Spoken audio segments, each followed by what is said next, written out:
大家好啊！我咧推出咗個免費嘅 YouTube TradingView 課程，咁大家可以咧去下面嘅連結咧睇一睇翻呢10堂 TradingView 嘅指標課程，可以幫到你哋用一啲指標去觀察到底點入市。同一時間咧，我亦都會有一啲限時嘅免費 Zoom 線上分享會嘅，亦都有一啲線上嘅財技課程啦，歡迎大家可以報名。如果你有咩問題嘅話咧，記得 WhatsApp 我哋。大家好，有大聲啊！今次同大家講股災啊！喺講內容之前咧，記得大家 subscribe 我 YouTube channel 啦 ，like 呢條片啦 ，share 翻俾你朋友啦。有咩問題喺下面留言就 OK 噶啦。關於股災咧，其實大家咧非常之有興趣。如果大家咧睇納指嘅圖嘅話咧，其實基本上係投資係唔會輸，哪怕你10年前或者20年前投資恒指都好啦。其實咧，你只要係買盈富基金咧，加埋派息嘅話，其實你係唔會點輸。但係如果咧美股就唔同啦，美股基本上啊講緊呢10年你買嘅話，基本上咧你個倉咧都翻咗唔知幾多倍噶啦，最少啊納指啊講緊已經翻咗6倍噶啦，單講納指啊。但問題就嚟啦，大家試下諗下，其實大家通常喺咩情況下最中意，亦都係最留意到美股或者最留意到港股？冇錯，就係股災啦。基本上每個月、每一季，甚至每一週都好啦，甚至每個鐘啦，都會有人上傳一啲片嘅，就係同你講美股股災啦。嗱，我哋睇下最新上傳啦，你見到16個鐘前又有人講美股股災啦，OK， 14個鐘前又有個人講美股股災啦，之後5個鐘啦，OK， 5個鐘啦。11個鐘啦，20個鐘啦 ，OK， 基本上咧講關於美股股災嘅片咧係多到你唔信嘅，只有你唔睇係唔會出嘅 ，OK。但問題就嚟啦，如果成日都股災嘅，1個鐘頭之前又股災，5個鐘頭之前又股災，咁多次股災，點解納指越升越有呢 ？OK， 嗱，大家要知道一樣嘢啊，咁基本上咧，其實我哋投資世界入面咧，我哋咧唔需要煩惱太多嘢嘅，無論我哋投資啲咩都好啦，我哋避開咧大概4年一次嘅股災左近咧，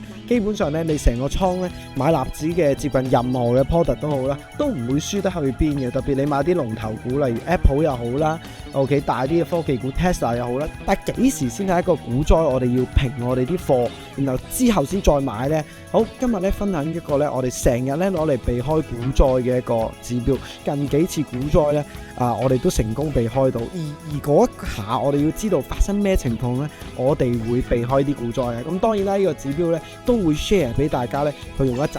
報咗指標班嘅同學就可以長期用啦。但我哋咧開咗呢個指標咧，睇一睇啊，又綠又紅，又綠又紅嘅，我哋點知道係股災呢？嗱，首先要講一講啊，呢個指標咧係冇 reprinting 嘅，就係呢一個指標咧，從來唔會因為個市場變化咧，佢改咗啲顏色嘅，係唔會嘅，即係唔會因為發生咗股災啦，佢就專登咧由綠色變紅色或者紅色變綠色，唔會嘅。呢個出現咗紅就係紅，出現咗綠就係綠噶啦。咁好啦，我哋睇一睇咧，上一次我哋買入納指嘅時間啊，呢一度啦，根據我哋當時上堂嘅 PPT 啦，我哋係呢度咧3日全綠，要求大家係買入指嘅。咁當然啦 PPT 咧我都會俾大家睇一睇嘅，出個圖 OK。 好啦，咁至於股災我哋當時候點走嘅咧？冇錯啦，就係呢一度啦，1、2、3。嗱，呢個指標好簡單嘅啫，當佢3日全綠咧，我哋就會認為咧呢一個熊市結束咗，然後咧我哋就會買入。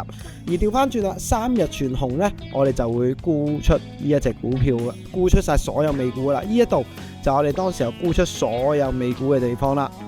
OK， 呢一個當時係跌得好急嘅，但係你話如果呢度沽晒，呢度買翻咪好蠢咯？咁我呢度唔平倉，呢度咪可以賺得好多咯？冇錯嘅，但係呢一度嘅股票咧 ，average 一隻咧，差唔多講緊係跌緊3成到4成嘅。咁你如果捱得到嘅，咁都冇嘢嘅。好，咁當然啦，你話呢1、2次可能係好彩啦。咁我哋睇翻之前嘅情況咯。好啦，呢一度開始啦，上一個熊市亦都發生咗啦，就係呢度1、2、3。冇錯啦，呢一度3日全紅，代表咗咩呢？就係股災發生咗啦。嗱，要全部都係紅色啊，唔可以有一格呢係有變化嘅。嗱，見到呢度1、2、3日全紅，冇錯啦，代表咗股災開始啦。咁呢下股災呢，基本上呢，如果你唔避呢，你同我講呢，未來可以買翻，然後升翻上去呢，痴人說夢話嘅。咁好啦，呢一度1日全綠，2日全綠，3日全綠，冇錯啦。呢一度呢，就我哋買入之後一路步步高升啊。咁當然啦，中間呢度都跌過嘅。咁你捱得到呢，基本上呢，就啲錢就係你賺嘅啦。好，再睇翻上一次嗰個股災同埋上一次嘅牛市啊，咁呢係咪每一次股災都可以喺一啲位避到呢？唔係嘅，咁當然啦，即係指標有指標嘅缺陷，佢唔一定係即刻可以俾你避到晒所有股災。一日、兩日、三日，好啦，呢一度就要走晒所有嘅股票啦。好，之後跌完之後呢，咁我哋睇一睇啦，呢度一日、兩日、三日，好，呢度3日全綠，冇錯啦，又係做翻我哋熟悉嘅套路。又係喺度買，好，繼續呢一度3日全紅，1、2、3呢度做沽空，呢一度1、2、3呢度做買入 ，OK， 亦都係咧呢度3日之後咧 keep 住升到呢度啊，好誇張。咁我哋咧揾一啲我哋同學仔最中意買嘅股票啦，例如Tesla 啦，好。以 Tesla 為例啊，好多同學中意買 Tesla， 雖然 Tesla 真係幾勁嘅。咁我哋一齊睇一睇，1、2、3，好啦，正式由弱勢進入強勢啦。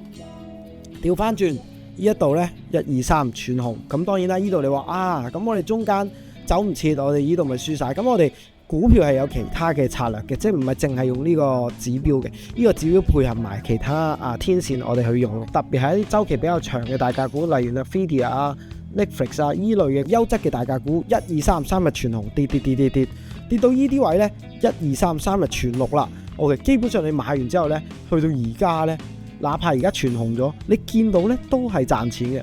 好啦，咁你會見到點解咁多人喺市場上面日日講股災，好簡單，因為股災嘅片多人睇啊嘛。大家試諗下，咁耐以嚟，無論恒指又好，美指又好啦，基本上4年左右先一次股災嘅啫。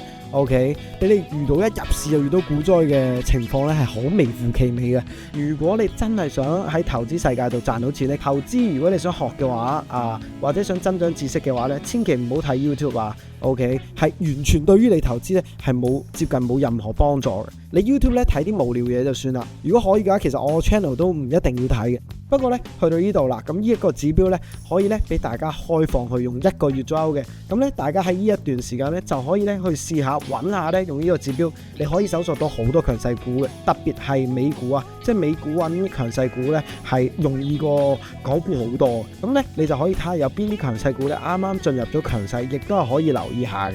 OK， 咁好啦，今日分享到呢度嚇。如果有問題嘅話咧喺下面留言，下一條片見。